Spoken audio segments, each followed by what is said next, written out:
Good evening. Tonight we're reading Sense and Sensibility by Jane Austen. Chapter 37.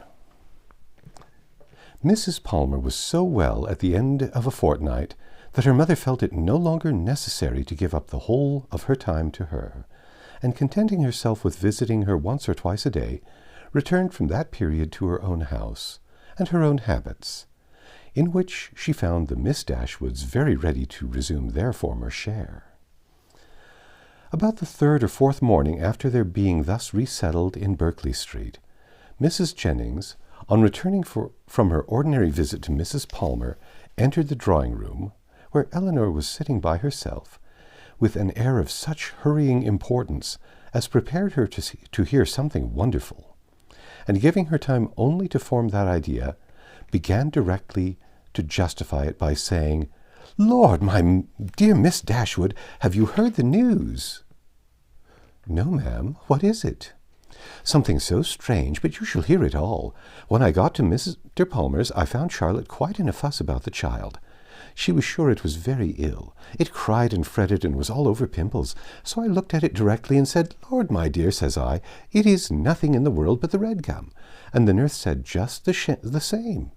But Charlotte, she would not be satisfied, so Mr. Donovan was sent for, and luckily he happened to be just come in from Harley Street, so he stepped over directly, and as soon as ever he saw the child, he said just as we did, that it was nothing in the world but the red gum, and then Charlotte was easy. And so, just as he was going away again, it came into my head, I'm sure I do not know how I happened to think of it, but it came into my head to ask him if there was any news. So upon that he smirked and simpered and looked grave and seemed to know something or other, and at last said in a whisper, 'For fear any unpleasant report should reach the young ladies under your care as to their sister's indisposition, I think it advisable to say that I believe there is no great reason for alarm. I hope Mrs. Dashwood will do very well.'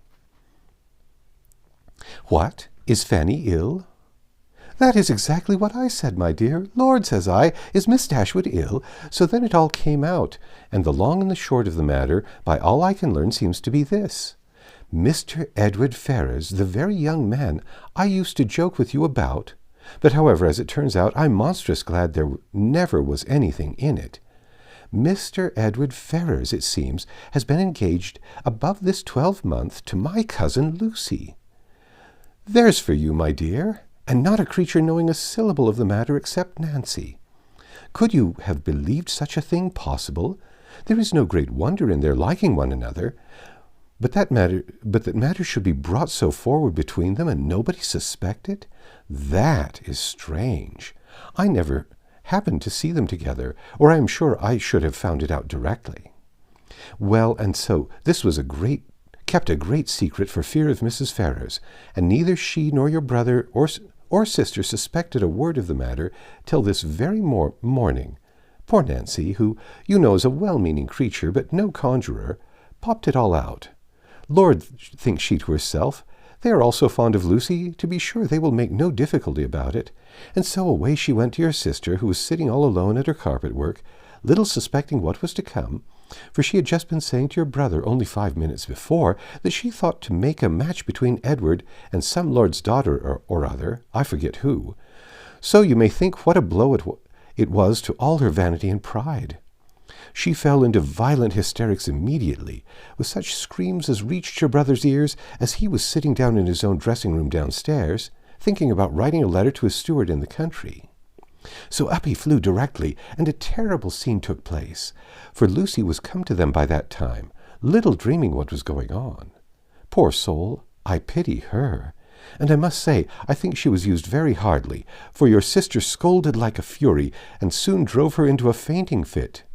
Nancy, she fell upon her knees and cried bitterly, and your brother, he walked about the room and said he did not know what to do. Mrs. Dashwood declared they should not stay a minute longer in the house, and your brother was forced to go down upon his knees, too, to persuade her to let them stay till they had packed up their clothes. Then she fell into hysterics again, and he was so frightened that he would send for Mr. Donovan. And Mr. Donovan found the house in all this uproar. The carriage was at the door, ready to take my poor cousins away, and they were just stepping in as he came off. Poor Lucy in such a condition, he says, she could hardly walk, and Nancy, she was almost as bad, I declare. I have no patience with your sister, and I hope with all my heart it will be a match in spite of her. Lord, what a taking poor Mr. Edward will be in when he hears of it. To have his love used so scornfully, for they say he is monstrous fond of her, as well he may. I should not wonder if he was to be in the greatest of passion, and Mr. Donovan thinks just the same. He and I had a great deal of talk about it, and the best of all is that he goes back again to Harley Street, that he may be within call when Mrs. Ferrars is told of it, for she was sent for as soon as ever my cousins left the house. For your sister was sure she would be in hysterics too, and so she may, for what I care. I have no pity for either of them. I have no notion of people's making such a to-do about money and greatness. There is no reason on earth why Mr. Edward and Lucy should not marry, for I am sure Mrs. Ferrars may afford to do very well by her son, and though Lucy has next to nothing herself, she knows better than anybody how to make the most of everything. And I dare say if Mrs. Ferrars would only allow him 500 a year, she would make as good an appearance with it as anybody else would with 8. Lord, how snug they might live in such another cottage as yours, or a little bigger, with 2 maids and 2 men, and I believe I could help them to a housemaid, for my Betty has a sister out of place, and that would fit them exactly. Here Mrs. Jennings ceased, and as Elinor had had time enough to collect her thoughts, she was able to give such an answer and make such observations as the subject might naturally be supposed to produce. Happy to find that she was not suspected of an extraordinary interest in it, that Mrs. Jennings, as she had of late often hoped might be the case, had ceased to imagine her at all attached to Edward, and happy above all the rest, in the absence of Marianne, she felt very well able to speak of the affair without embarrassment, and to give her judgment, as she believed, with impartiality on the conduct of everyone concerned in it. She could hardly determine what her own expectation of its event really was, though she earnestly tried to drive away the notion of its being possible to end otherwise at last than in the marriage of Edward and Lucy. What Mrs. Ferrars would say and do, though there could not be a doubt of its nature, she was anxious to hear, and still more anxious to know how Edward would conduct himself. For him she felt much compassion. For Lucy, very little, and it cost her some pains to procure that little. For the rest of the party, none at all. As Mrs. Jennings could talk on no other subject, Elinor soon saw the necessity of preparing Marianne for its discussion. No time was to be lost in undeceiving her, in making her acquainted with the real truth, and endeavoring to bring her to hear it talked of by others, without betraying that she felt any uneasiness for her sister, or any resentment against Edward. Elinor's office was a painful one. She was going to remove what she really believed to be her sister's chief consolation, to give such particulars of Edward as she feared would ruin him forever in her good opinion, and to make Marianne, by a resemblance in their situations, to which her fancy would seem strong, feel all her own disappointment over again. But unwelcome as such a task must be, it was necessary to be done, and Elinor, therefore, hastened to perform it. She was very far from wishing to dwell on her own feelings, or to represent herself as suffering much, any otherwise than as the self-command she had practiced since her first knowledge of Edward's engagement might suggest a hint of what was practicable to Marianne. Her narration was clear and simple, and though it could not be given without emotion, it was not accompanied by violent agitation nor impetuous grief. That belonged rather to the hearer, for Marianne listened with horror and cried excessively. Elinor was to be the comforter of others in her own distress, no less than in theirs, and all the comfort that could be given by assurances of her own composure of mind, and a very earnest vindication of Edward from every charge but of imprudence, was readily offered. But Marianne, for some time, would give credit to neither. Edward seemed a second Willoughby, and acknowledging as Elinor did that she had loved him most sincerely, could she feel less than herself? As for Lucy Steele, she considered her so totally unamiable, so absolutely incapable of attaching a sensible man, that she could not be persuaded at first to believe, and afterwards to pardon, any former of affection of Edward for her. She would not even admit it to have been natural, and Elinor left her to be convinced that it was so, by that which only could convince her, a better knowledge of mankind. Her first communication had reached no farther than to state the fact of the engagement, and the length of time it had existed. Marianne's feelings had then broken in, and put an end to all regularity of detail. And for some time after that, all that could be done was to soothe her distress, lessen her alarms, and combat her resentment. The first question on her side, which led to farther particulars, was, "How long has this been known to you, Elinor? Has he written to you?" "I have known these 4 months. When Lucy first came to Barton Park last November, she told me in confidence of her engagement." At these words, Marianne's eyes expressed the astonishment which her lips could not utter. After a pause of wonder, she exclaimed, "4 months? Have you known this 4 months?" Elinor confirmed it. "What, while attending me in all my misery, has this been on your heart? And I have reproached you for being happy?" "It was not fit that you should then know how much I was the reverse." "4 months!" cried Marianne again. "So calm, so cheerful, how have you been supported?" "By feeling that I was doing my duty. My promise to Lucy obliged me to be secret. I owed it to her, therefore, to avoid giving any hint of the truth, and I owed it to my family and friends not to create in them a solicitude about me, which it could not be in my power to satisfy." Marianne seemed struck. "I have very often wished to undeceive yourself and my mother," added Elinor, "and once or twice I have attempted it, but without betraying my trust, I never could have convinced you." 4 months! And yet you loved him?" "Yes, but I did not love only him, and while the comfort of others was dear to me, I was glad to spare them from knowing how much I felt. Now I can think and speak of it with little emotion. I would not have you suffer on my account, for I assure you I no longer suffer materially myself. I have many things to support me.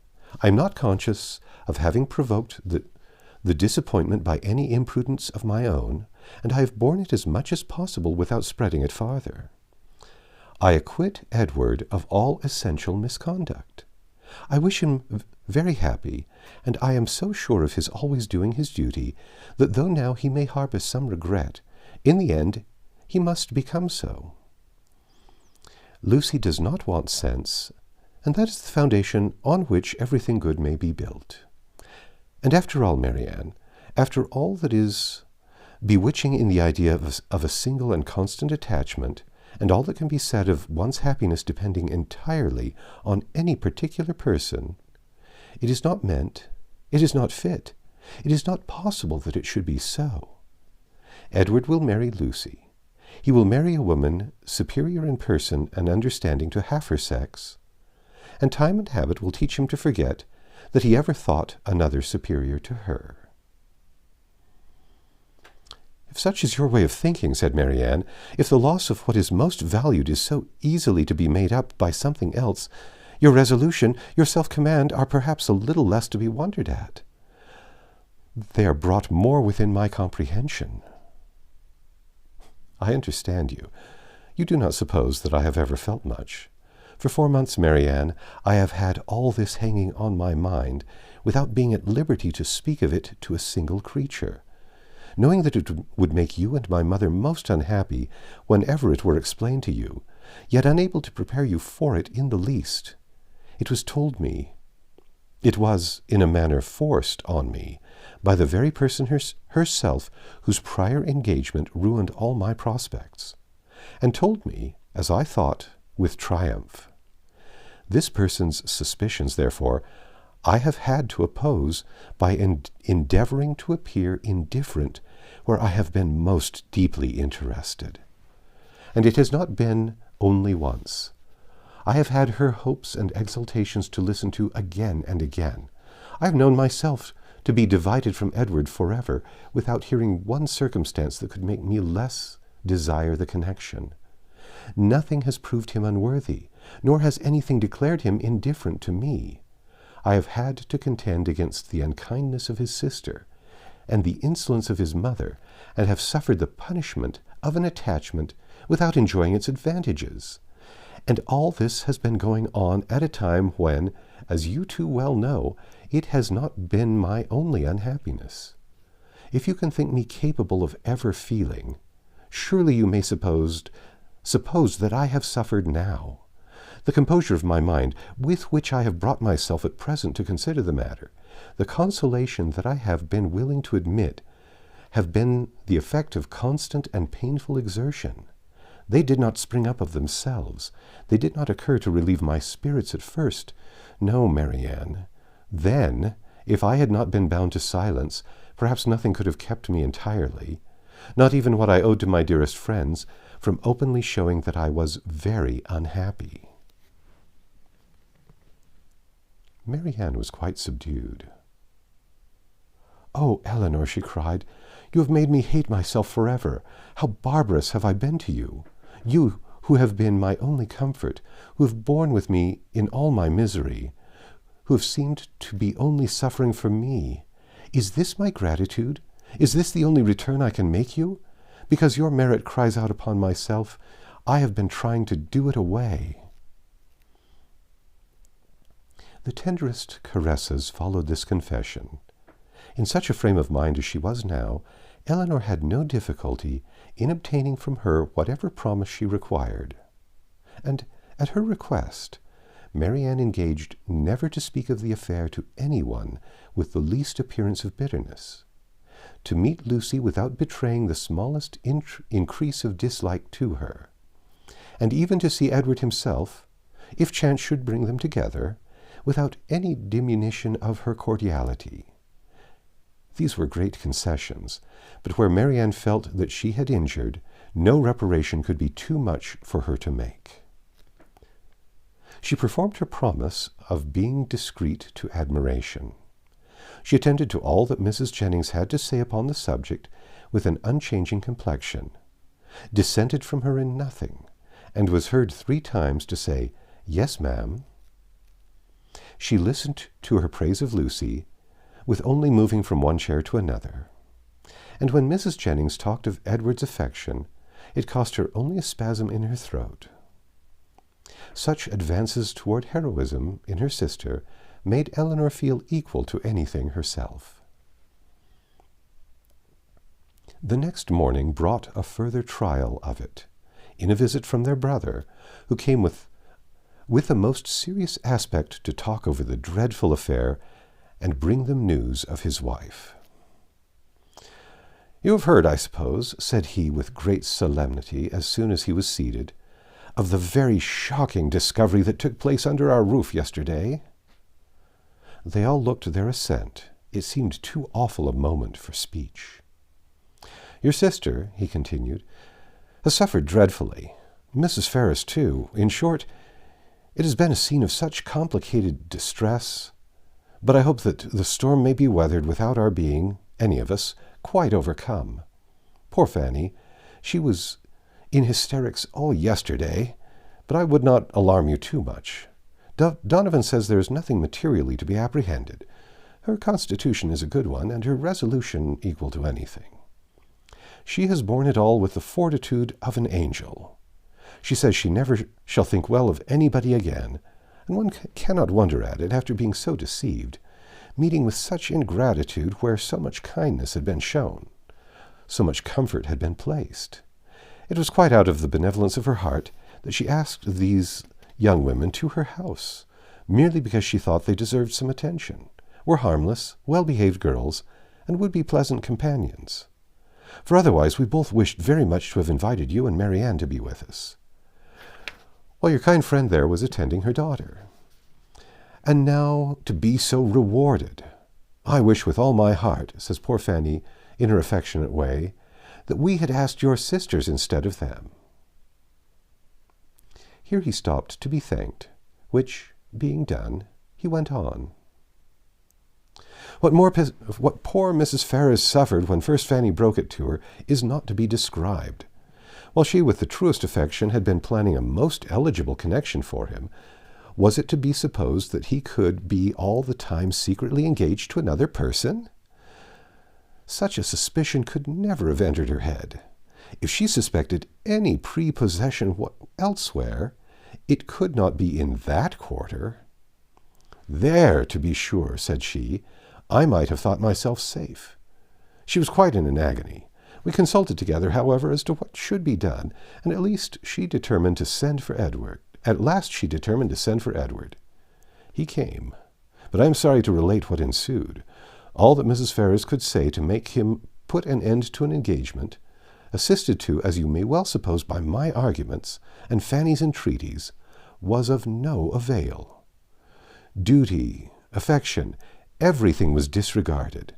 I never thought Edward so stubborn, so unfeeling before.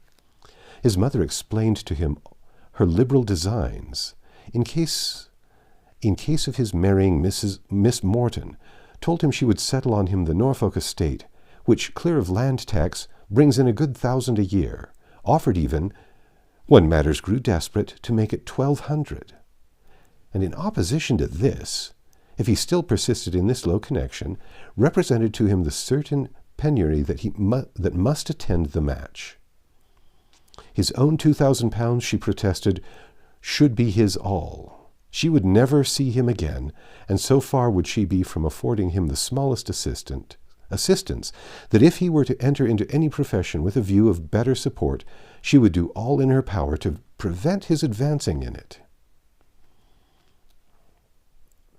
Here Marianne, in an ecstasy of indignation, clapped her hands together and cried, "Gracious God! Can this be possible?"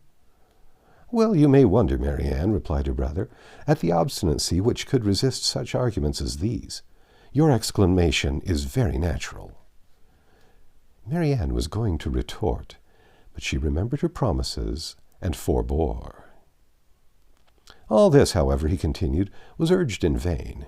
Edward said very little, but what he did say was in the most determined manner. Nothing could prevail on him to give up his engagement. He would stand to it, cost him what it might. "Then," cried Mrs. Jennings, with blunt sincerity, no longer able to be silent, "he acted like an honest man. I beg your pardon, Mr. Dashwood, but if he had done otherwise, I should have thought him a rascal. I have some little concern in the business, as well as yourself, for Lucy Steele is my cousin, and I believe there is not a better kind of girl in the world, nor one who more deserves a good husband." John Dashwood was greatly astonished, but his nature was calm, not open to provocation, and he never wished to offend anybody, especially anybody of good fortune. He therefore replied, without resentment, "I would by no means speak disrespectfully of any relation of yours, madam. Miss Lucy Steele is, I dare say, a very deserving young woman, but in the present case, you know, the connection must be impossible, and to have entered into a secret engagement with a young man under her uncle's care, the son of a woman especially of such very large fortune as Mrs. Ferrars, is perhaps altogether a little extraordinary. In short, I do not mean to reflect upon the behaviour of any person whom you have regard for, Mrs. Jennings. We all wish her extremely happy, and Mrs. Ferrars' conduct throughout the whole has been such as every conscientious good mother in like circumstance would adopt, and it has been dignified and liberal. Edward has drawn his own lot, and I fear it will be a bad one." Marianne sighed out her similar apprehension, and Elinor's heart wrung for the feelings of Edward, while braving his mother's threats. For a woman, who could not reward him. "Well, sir," said Mrs. Jennings, "how did it end?" "I am sorry to say, ma'am, in a most unhappy rupture. Edward is dismissed forever from his mother's notice. He left her house yesterday. But where he is gone, or whether he is still in town, I do not know, for we, of course, can make no inquiry." "Poor young man, what is to become of him?" "What indeed, ma'am? It is a melancholy consideration. Born to the prospect of such affluence, I cannot conceive a situation more deplorable. The interest of £2,000! How can a man live on it? And when to that is added the recollection that he might, but for his own folly, within 3 months have been in receipt of £2,500 a year, for Miss Morton has £30,000, I cannot picture to myself a more wretched condition. We must all feel for him, and the more so because it is totally out of our power to assist him." "Poor young man!" cried Mrs. Jennings. "I am sure he should be very welcome to bed and board at my house, and so I would tell him, if I could see him. It is not fit that he should be living about at his own charge now, at lodgings and taverns." Elinor's heart thanked her for such kindness towards Edward, though she could not forbear smiling at the form of it. "If he would only have done as well by himself," said John Dashwood, "as all his friends were disposed to do by him, he might now have been in his proper situation, and would have wanted for nothing. But as it is, it must be out of anybody's power to assist him. And there is one thing more pressing against him, which must be worse than all. His mother has determined, with a very natural kind of spirit, to settle that estate upon Robert immediately, which might have been Edward's on proper conditions. I left her this morning with her lawyer, talking over the business." "Well," said Mrs. Jennings, "that is her revenge. Everybody has a way of their own. But I don't think mine would be to make one son independent because another had plagued me." Marianne got up and walked about the room. "Can anything be more galling to the spirit of a man," continued John, "than to see his younger brother in possession of an estate which might have been his own? Poor Edward! I feel for him sincerely." A few minutes more spent in the same kind of effusion concluded his visit, and with repeated assurances to his sisters that he really believed there was no material danger in Fanny's indisposition, and that they need not therefore be very uneasy about it, he went away, leaving the 3 ladies unanimous in their sentiments on the present occasion, as far at least as it regarded Mrs. Ferrars's conduct, the Dashwoods, and Edward's. Marianne's indignation burst forth as soon as he quitted the room, and as her vehemence made reserve impossible for Elinor, and unnecessary for Mrs. Jennings, they all joined in a very spirited critique upon the party. That's the end of chapter 37. Come back tomorrow, and we'll read chapter 38.